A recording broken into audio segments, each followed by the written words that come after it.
What's up, everybody? Actually, I'm gonna leave this open for a little bit of light. So what's going on, everybody? Steve Raikin here, RaikinProfit.com, and welcome to my new home. I can't believe it. I still remember probably 4 months ago, I put out a video sharing my goal of purchasing my first multifamily property. And it's been over 4 months, and I've gone through the whole entire process of hiring my real estate agent. I found a home, learning how to analyze properties, so on and so forth. And today I just closed on this property. And what I'm gonna be doing today is giving you guys a little house tour. So before I give you the tour, I wanna kind of give you a little bit of information about the property. So this house is a two-family house. So I'm actually gonna be owner occupying this side right now. So there's actually a tenant who lives on the other side, and they're paying $1,200 a month.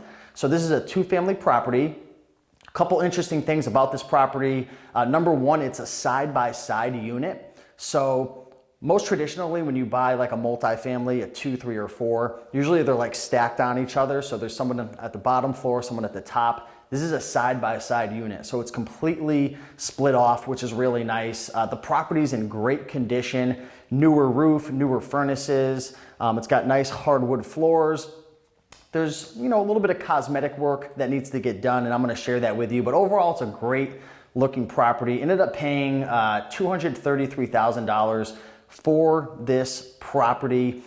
Purchased it using a conventional loan, ended up putting 25% down. So my loan ended up being around $177,000 for this property. With the mortgage, taxes, and insurance, that comes to about $1,350 per month.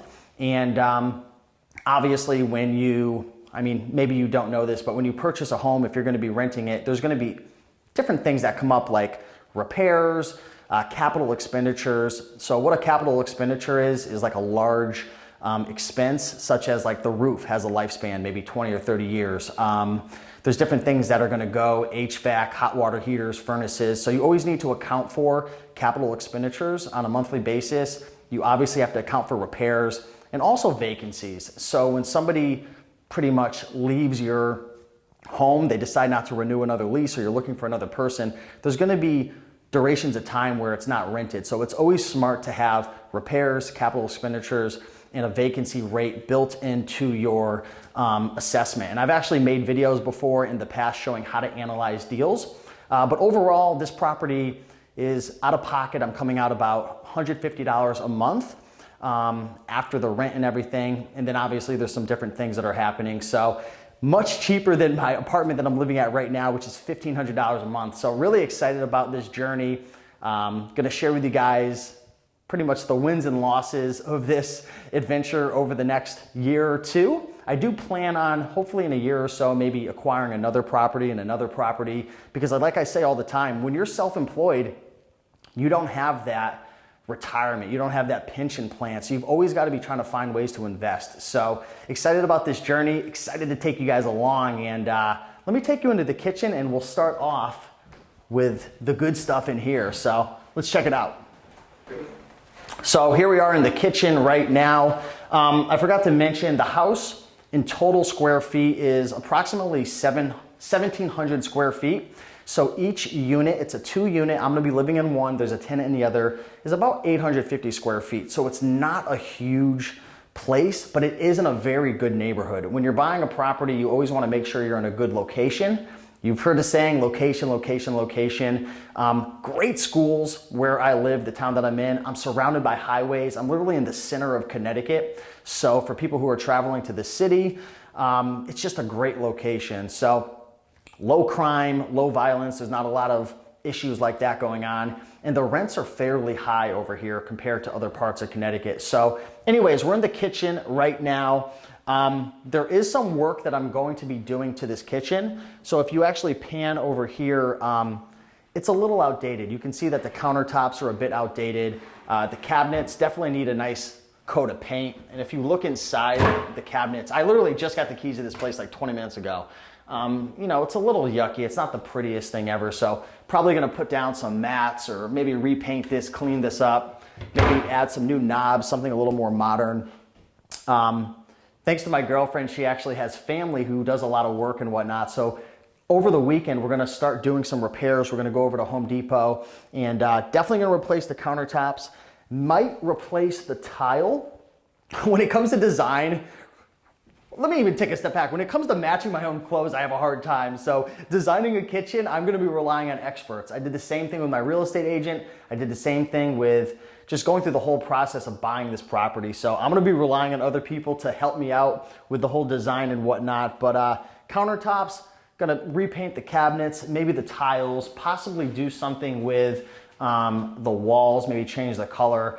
Definitely need some blinds right here, but probably gonna sink at least, I don't know, a couple $1,000s into the kitchen, because when you're renting a property, people are typically, this is what I've heard. This is my first property, so I'm not exactly sure, but I've heard the kitchen and the bathroom is typically the best places in a home that you can invest in to get more rent and to attract more tenants, right? Because if the lease, when I move out of here, when I'm trying to get people to rent this place out, the kitchen and the bathroom is really important. It helps to sell the place. So that's the kitchen. Let me take you into, actually, hold on. Maybe we'll pan out and show a little bit of the back. I don't want to go outside too much because there's actually tenants on the other side. And as you guys might appreciate Rake and Profit, they probably don't appreciate having a cameraman running around like we're doing some crazy stuff here. So I'll just show a little bit of what's going on. So there's a detached garage back here, which is nice. It's got a newer garage door. There is a nice porch, right? A little barbecue area. We got some trash over there on the side, a really nice long driveway. And what's really cool about this is inside the lease, it's actually written so that the tenants have to shovel their own driveway. And that's a big driveway over there. So I know you probably can't see a lot of it. We might have some B-roll for you. But that's kind of cool that I'm not really responsible for that. But yeah, it's pretty nice. The garage is a mess. One of the problems with the garage is there's water that's leaking into the garage because the way they installed the door with the pavement, there's like this big gap. So water is like all inside the garage. The foundation of it is fine, but the concrete is all ripping up and getting torn up. So what I might do is tear up the concrete in the garage and lay down like some rocks. So then when the water comes in, it has somewhere to go into the dirt. So we'll see what happens, but yeah, that's the kitchen, that's the outside. Let's go into the living room right now. So here's the living room. This place is gas heat, so if you take a look over here, it's got forced air coming out, which is nice. Sometimes you'll have electric heat or you'll have baseboard. I like the forced air, so if I ever do want to convert this place into central air, I don't think it's very complicated, which is kind of cool. A couple entrances, we got an entrance there, we got an entrance in the back. But yeah, pretty basic living room, hardwood floors. And yeah, there's the view from the front yard right here. Still got the sign because literally I just closed today.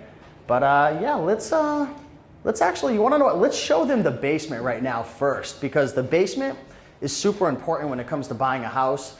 Think of the basement as like the roots of a tree. If the roots of a tree underneath the soil aren't performing, or they're dying, or they're sick, like the tree's it's gonna look like crap. It's gonna slowly die. And it's the same thing with a property. If like the things in the basement are all messed up, the hot water heater, the furnace, the electrical, like the upstairs, like your actual property is gonna be dysfunctional. So let me kind of just show you a little bit of the basement right now.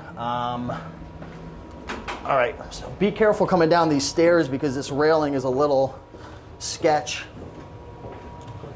A couple things you want to look for in the basement. It's a little loud right now because we have the heat running.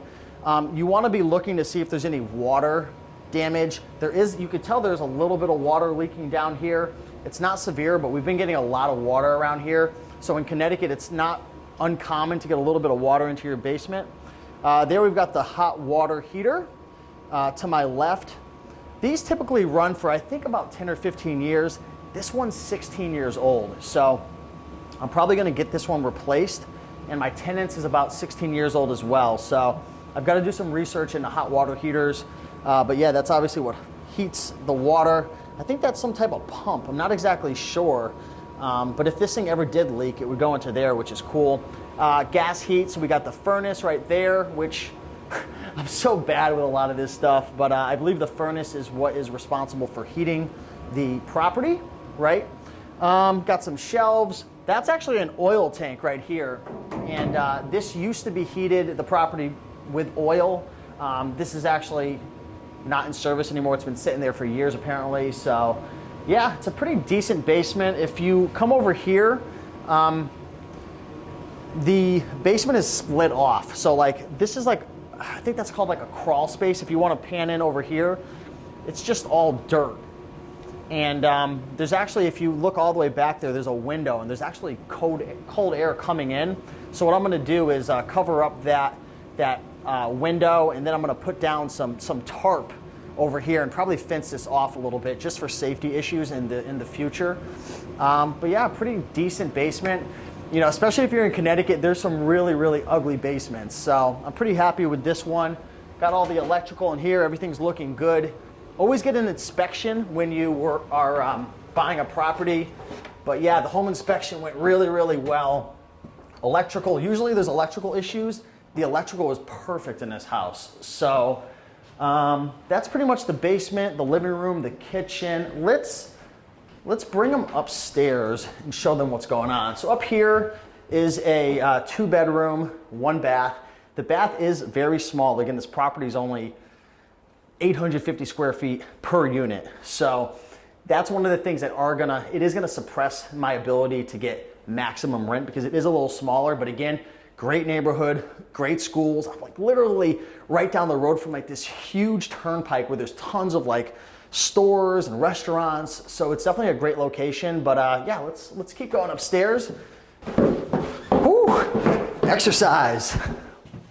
So let's start off with the bathroom right now. So this is a very small bathroom. I could probably stretch my whole body across the whole thing. But definitely want to do some work in this bathroom. Maybe some of you guys who have more experience than I do, you can give me some tips for what you would do in this bathroom. But this little sink area right here, I mean, it looks cute, I guess, but it definitely looks a little plain and boring. So I was actually at Home Depot, and I know you could replace these things for like a couple $100s. And you know, luckily my girlfriend has family who does like a lot of repairs and fixes things, so I could get labor done very cheap. But definitely probably gonna maybe mess with that. There's the tiles.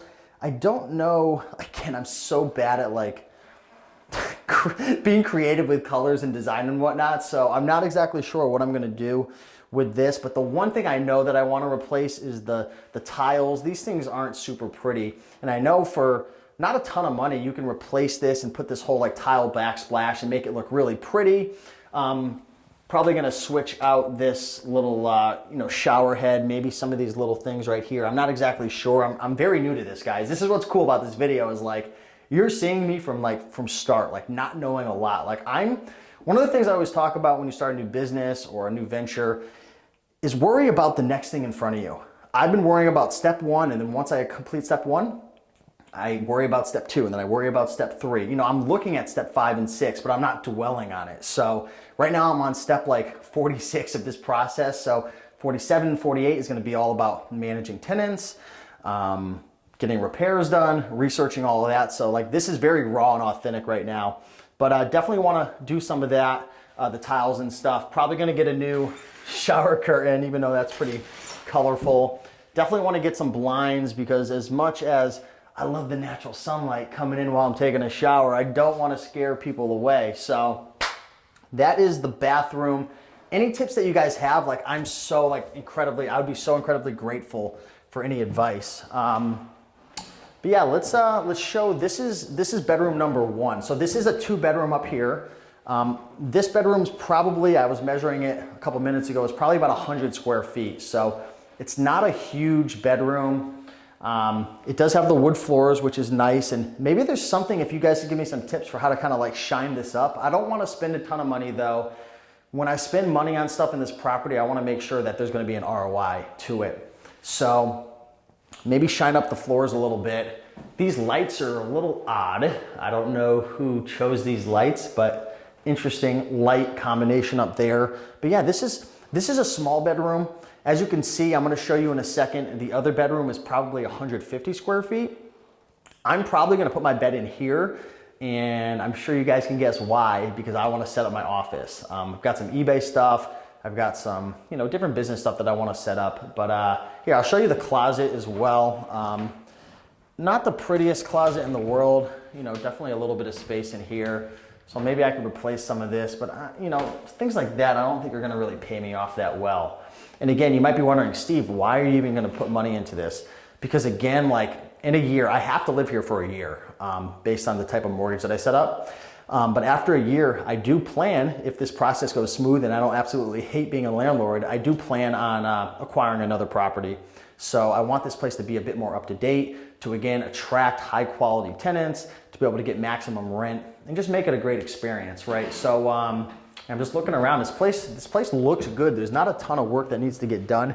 This is the second bedroom right here. Again, nice hardwood floors, all original. A little echoey in here, so I don't know if the echo is going to pick up like crazy. Newer windows, I believe they're called, I want to say like Thermopane or something like that. Very good windows. The windows are somewhat new. Definitely need some blinds to spice that up. The lights look good. But yeah, that's pretty much it. Not a ton of, groundbreaking stuff to share with you, but this is probably going to be my office in here. So I'll take you downstairs. We'll kind of finish up this conversation. But yeah, that's pretty much the house. Hopefully you guys are enjoying it so far, and I can't tell you enough. I am so excited. I'm so excited for this journey. And a lot of people, they told me, Steve, you're self-employed, you run an eBay business, an Amazon business, a YouTube channel. No one's ever gonna give you a loan. No one's ever gonna allow you to buy real estate. And that's not true at all. Honestly, if you've been doing this for a couple of years and you have tax returns and your income's good, and you can prove your income for at least 2 years, and you've got decent credit and you've got some money saved up, you can definitely get a property. A couple pieces of advice for you is definitely find yourself a real estate agent, find yourself a good mortgage lender, and for free, they'll talk to you and tell you what they need, and you can get pre-qualified and you can see, can I afford a house? How much house can I afford? So on and so forth. And I would definitely recommend checking out the BiggerPockets, I think it's the buy and hold calculator. You do have to have like a $40 a month plan, but with that, you actually get this calculator that allows you to plug in like how much the house is, what type of loan you're doing, your down payment. It'll take into consideration taxes and SOAR and fees, and all the different things that come along with a property when you're analyzing it, right? Inputting your vacancy rates, your repairs, your capital expenditures, taxes, all that information, right? And when you get a real estate agent, you get access to what's known as the MLS, the multiple listing service. And there you could find out a lot of information about the property, the taxes, are there any fees? Like I have a fee over here that's like $140 a year, which is, it's like a fire code tax, right? So you've got to be careful. Are you in a flood zone? So you definitely got to talk to an insurance agent and whatnot. But that calculator, the BiggerPockets calculator, can let you determine, like give you a good decision in terms of is this a good deal or not, and it'll tell you like return on your investment, cap rates, cash on cash return. So this property right now, if it was fully rented, because again, I'm gonna be living here, but when I analyzed this deal, I analyzed it as if it was gonna be fully occupied because that's what it's gonna be in a year from now.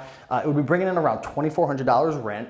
My mortgage, insurance, and taxes is around $1,400, just round up. So there's like $1,000 right there. But again, there's gonna be vacancy rates, capital expenditures, and repairs. So after all said and done, I invested probably about over $60,000 in this property with closing costs and down payment and everything. This property will probably cash flow around $500 to $600. Probably around $300 per unit, $250 to $300 per unit. So it'll cash flow probably around $600 per month. That's after all taxes, insurance, mortgage, vacancy rate, so on and so forth. Again, that could change. And given the amount of money that I put down in my return, it's about a 10% plus per year cash on cash return, which is definitely very solid, right? It's hard to find investments like that. So I'm very proud of myself. I'm excited, and hopefully you found value in this video. This is the house. If you guys have any more ideas or different video topics that you want me to share regarding this topic, just drop a comment down below. But if you enjoyed this video, do me a big favor and smash that like button, leave a comment, subscribe, because this journey has just been so amazing. I mean, it was not long ago, 6 years ago, I was completely broke. Probably 7 or 8 years ago, I was 240 pounds. I was over $20,000 in debt. I was living home with my parents. I was working at the Cracker Barrel. I was miserable. I was smoking 2 packs of cigarettes a day. And now I have a house, and it's all because of eBay and Amazon and YouTube and you guys, and just getting a little emotional thinking about it, but definitely a great journey, and hopefully this inspired you. If you're in a place where you feel like, man, life sucks, like I'm broke, I'm miserable, I'm working a crappy job, like don't let that take you down. You can change, but it takes hard work, it takes time. That's why I love the YouTube community, I love Facebook, I love networking with people, because if you get around the right people and you get yourself educated, you can change your life. So with that being said, I appreciate you, and I'll see you in the next one. Peace.